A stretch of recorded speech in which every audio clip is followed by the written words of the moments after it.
আজকে দুইটা writ petition শুনানি হয়েছে।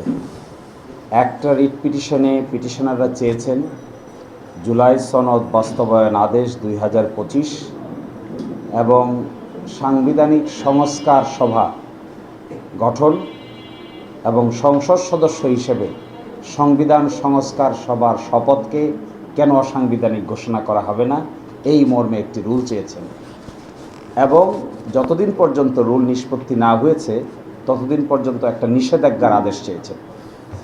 আরেকটি রিট পিটিশনে গণভোট অধ্যাদেশের ধারা 3 অর্থাৎ যেখানে প্রশ্নটা দেওয়া হয়েছে সেই প্রশ্ন এবং জুলাই সনদ বাস্তবায়ন আদেশ 2025 কেন অসাংবিধানিক ঘোষণা করা হবে না, এই মর্মে আরেকটি রিট পিটিশন দায়ের করা হয়েছে। এই রিট পিটিশনে আইন মন্ত্রণালয়, সেক্রেটারিয়েট, ক্যাবিনেট ডিভিশন, সংসদ বিষয়ক মন্ত্রণালয় এবং সেক্রেটারিয়েট, প্রধানমন্ত্রীর অফিস, তাদের উপর নিষেধাজ্ঞা চাওয়া হয়েছে যেন এই বিষয় সংক্রান্ত কোনো ফার্দার কার্যক্রম গ্রহণ করা না হয়। এই রিটের উপর শুনানি হয়েছে। শুনানিতে আমরা যে কথা বলার চেষ্টা করেছি, এক, গণভোটের প্রশ্নটাকে চ্যালেঞ্জ করেছেন। তো গণভোট তো হয়ে গেছে, প্রশ্নের উপর তো মানুষ মতামত দিয়েছে। প্রশ্নেরকে যখন হ্যাঁ না উত্তর দিয়ে দেওয়া হয় তখন প্রশ্নকে চ্যালেঞ্জ করার মানে কি? অর্থাৎ এখন আর প্রশ্নকে চ্যালেঞ্জ করা হচ্ছে না, এখন চ্যালেঞ্জ করা হচ্ছে গণভোটের রেজাল্টকে। যদিও বলছেন গণভোটের প্রশ্নকে, কিন্তু প্রশ্ন তো প্রশ্নের জায়গায় নাই, প্রশ্ন ইতোমধ্যে ফলাফলের জায়গায় চলে এসেছে, অর্থাৎ ফলাফলকেই চ্যালেঞ্জ করেছেন। সেকেন্ড প্রশ্ন হলো, এই জুলাই সনদ হয়েছে ঐকমত্যের ভিত্তিতে কিছু ডিসেন্টিং ছাড়া, এবং যে জুলাই সনদ বাস্তবায়ন আদেশ জারি করা হয়েছে 2025 সালের নভেম্বর মাসে, সেখানে স্পষ্ট করে বলে দেওয়া হয়েছে যে জনগণের সার্বভৌম ক্ষমতা অন্তর্বর্তীকালীন সরকারের সুপারিশ অনুযায়ী বাংলাদেশের মহামান্য রাষ্ট্রপতি এই আদেশ জারি করেন। এই আদেশটিকেও তারা বলছেন সাংবিধানিকভাবে গ্রহণযোগ্য নয়। দেখুন, এখানে কয়েকটা গুরুত্বপূর্ণ প্রশ্ন। আর মাত্র 10 দিন বাকি আছে সংসদ বসার। এত তাড়াহুড়া করে দুইজন আইনজীবীর মাধ্যমে এই রিট পিটিশন দায়ের করে আসলে যারা দায়ের করেছেন তারা কি পেতে চান? আমি স্পষ্ট দেখতে পেয়েছি সরকারের ইন্ধন, কোর্টে দেখতে পেয়েছি সরকারের ইন্ধন, আইনজীবীদের মধ্যে দেখা যাচ্ছে সরকারের ইন্ধন, এবং একটা ক্লোজ এলাই আছে সরকারের কিছু ব্যক্তিবর্গ এই বিষয়টাকে আদালতে সাবজুডিস ম্যাটার বলে পার্লামেন্টকে যেন কোনোভাবে বাধিত করা না যায়, এই জন্যই এই কৌশলটা অবলম্বন করেছেন। আমরা আদালতে প্রশ্ন তুলেছি যে 10 দিন অপেক্ষা করে পার্লামেন্ট যদি এই সিদ্ধান্ত নেয় তাহলে আদালতের তার হস্তক্ষেপ করার কোনো প্রয়োজন নাই, মাত্র তো 10 দিন। আগে যেহেতু করা হয়নি, নভেম্বর মাসে আদেশ হয়েছে, ডিসেম্বর মাস, জানুয়ারি মাস, ফেব্রুয়ারি মাস, এটা মার্চ মাস যাচ্ছে, এতদিন যদি এটা চ্যালেঞ্জ করার প্রয়োজন না হলো তাহলে 12 তারিখ পর্যন্ত অপেক্ষা করতে এখানে অসুবিধাটা কোথায়? এগুলোর আসলে কোনো সুনির্দিষ্ট উত্তর দিতে পারে নাই। এটা একটা political question, doctrine of political question নামে একটা কোয়েশ্চেন আছে, যেগুলো হাইলি পলিটিক্যালি সেন্সিটিভ, এগুলো আদালতের বিবেচ্য বিষয় নয়। আচ্ছা বলেন, বাংলাদেশে অভ্যুত্থানকে আদালতের নিয়ম মেনে হয়েছে? আদালতের আদেশ মেনে কি মাস আপসার্চ হয়েছে, বিপ্লব হয়েছে, অন্তর্বর্তী সরকার হয়েছে, কিংবা গণভোট হয়েছে, কিংবা জাতীয় নির্বাচন হয়েছে? এখন এসে দেখেন, খুব ইন্টারেস্টিং, জাতীয় নির্বাচনের পার্টটুকুকে চ্যালেঞ্জ করে না, চ্যালেঞ্জ করে শুধু গণভোটের পার্টটুকুকে। জাতীয় নির্বাচন তো একদিনই হয়েছে, পাশাপাশি ব্যালটে হয়েছে। আপনি যদি সেকশন 3 গণভোট অধ্যাদেশ সেকশন 3কে যদি চ্যালেঞ্জ করেন, আবার জাতীয় গণপরিষদ গঠন না করতে চান, তাহলে আপনি জাতীয় নির্বাচনকে চ্যালেঞ্জ করেন না কেন? জাতীয় নির্বাচন ঠিক থাকবে কিন্তু গণভোট ঠিক থাকবে না, জাতীয় নির্বাচনের ফলাফল ঠিক থাকবে কিন্তু গণপরিষদ গঠন করা যাবে না। এর অর্থ যেটি বোঝা যাচ্ছে, this two writ petitions are calculative and politically motivated writ petitions. এগুলো কোনো না কোনো জায়গা থেকে কেউ না কেউ একটা ডিজাইনকে ইমপ্লিমেন্ট করার জন্য সুনির্দিষ্টভাবে কিছু আইনজীবীকে ম্যানেজ করে they have taken this initiative. আদালতের সামনে এগুলো উপস্থাপন করে অতীতে আদালতকে ব্যবহার করে যে সমস্ত রাজনৈতিক সমস্যার সমাধান করার চেষ্টা করা হয়েছে সবগুলো বুমেরাং হয়েছে। This is a political question, has to be settled by consensus of the political parties. Political parties আলোচনার ভিত্তিতে সিদ্ধান্ত নিয়েছে। সিদ্ধান্ত থেকে সরে আসতে গেলেও পলিটিক্যাল পার্টিকে আলোচনার ভিত্তিতেই সরতে হবে। আদালতকে এখানে সাবজেক্ট ম্যাটার করে যিনি আজকে বিচারক ছিলেন জুনিয়র জাজ, তিনিও এই সরকারের আমলে নিয়োগপ্রাপ্ত বিচারক।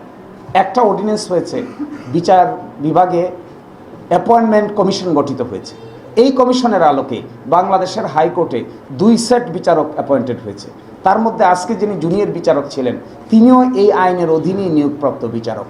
অভ্যুত্থান যদি না থাকে, সরকার যদি না থাকে, জুলাই সনদ বাস্তবায়ন অধ্যাদেশ যদি না থাকে, গণভোট যদি না থাকে, তাহলে ওই মাননীয় বিচারক কিভাবে থাকবে? কোন জায়গায় তিনি অ্যাপয়েন্টেড হবেন? Who will appoint him? This are the pertinent questions which are unanswered.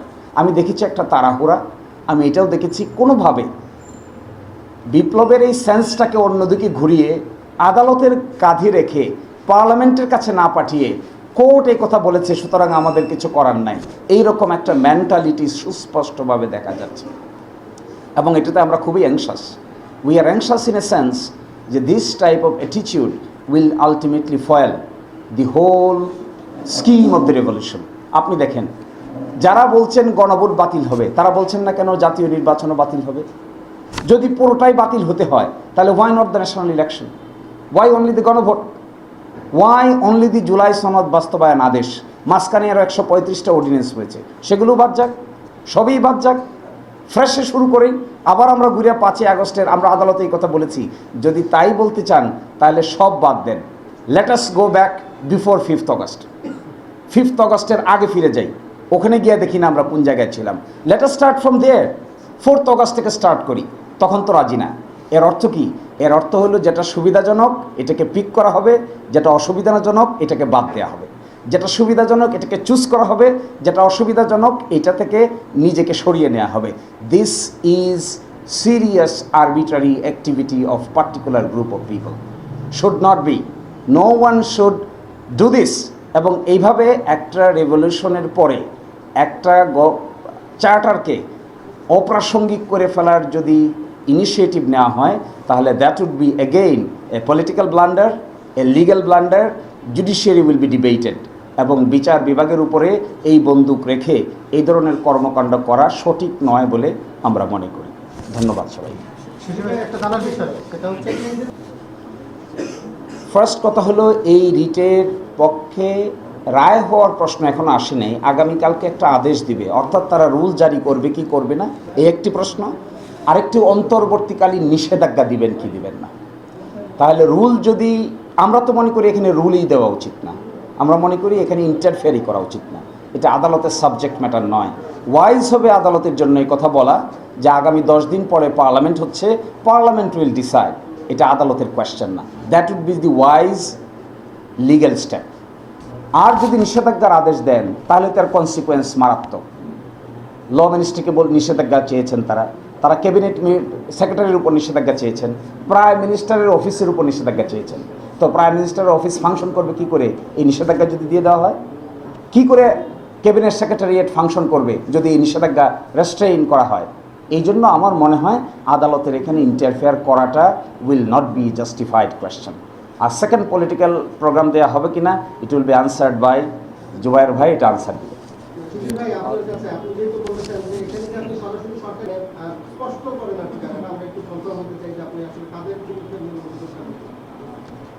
আমি দেখেছি এখানে, what is my experience, to my experience, আমরা এখানে দেখেছি আদালতে যারা এই মামলা মোকদ্দমাগুলো মুভ করছেন তাদেরকে জিজ্ঞাসা করলে তারা বলেন ক্লায়েন্টের ইনস্ট্রাকশন। পরবর্তী প্রশ্ন, ক্লায়েন্টকে? ক্লায়েন্ট হলো দেখা যাচ্ছে 2 জন আইনজীবী, সুপ্রিম কোর্টের 2 জন আইনজীবী হলো ক্লায়েন্ট। তারা কোন প্রেক্ষাপটে এখানে এসেছেন প্রশ্ন জিজ্ঞেস করলে বলেন যে আমাদের ক্লায়েন্ট আমাদেরকে ইনস্ট্রাকশন দিয়েছে। পিছনে গেলে দেখা যায় যে বা যারা দ্বিতীয় শপথ নিতে চাননি, দ্বিতীয় শপথ না নিয়ে এখানে একটা কেওয়াস বা কনফিউশন সৃষ্টি করার চেষ্টা করেছেন। জুলাই সনদ সংবিধান সংস্কার বাস্তবায়ন আদেশের পিছন দিকে যে শপথ আছে এটা নিতে চাননি কিংবা নেননি, they are the ultimate people who are backing this lawyer.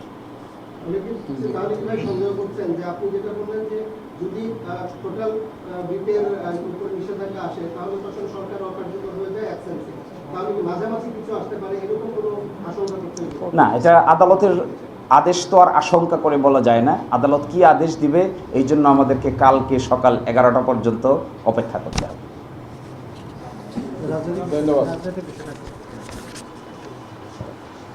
আমরা আদালতের রায় দেখেই পরবর্তী সিদ্ধান্ত জানাবো। সরকারের সাথে কোন বিএনপির সাথে কোনো আলোচনা হয়েছে কিনা বিষয়ে আপনাদের? এটা তো এখন আদালতে আছে, কালকে আমরা আইন দেখি। একজন নির্বাচন পরিচালনা কমিটির সদস্য ছিল বিএনপির, একজন বিএনপি সাংবাদিক ফোরামের নেতা ছিলেন এবং ইউনিট দায়িত্বশীল ছিলেন বিএনপির। যারা প্রকাশ্যে বিএনপিতে ছিল আপনারা তাদের নামগুলো প্রকাশ্যে কেন বলতেছেন?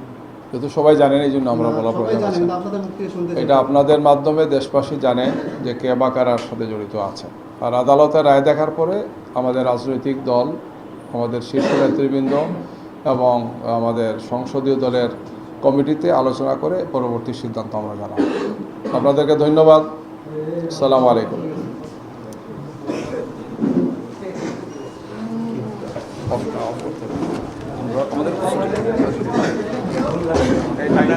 ফোনটা এখানে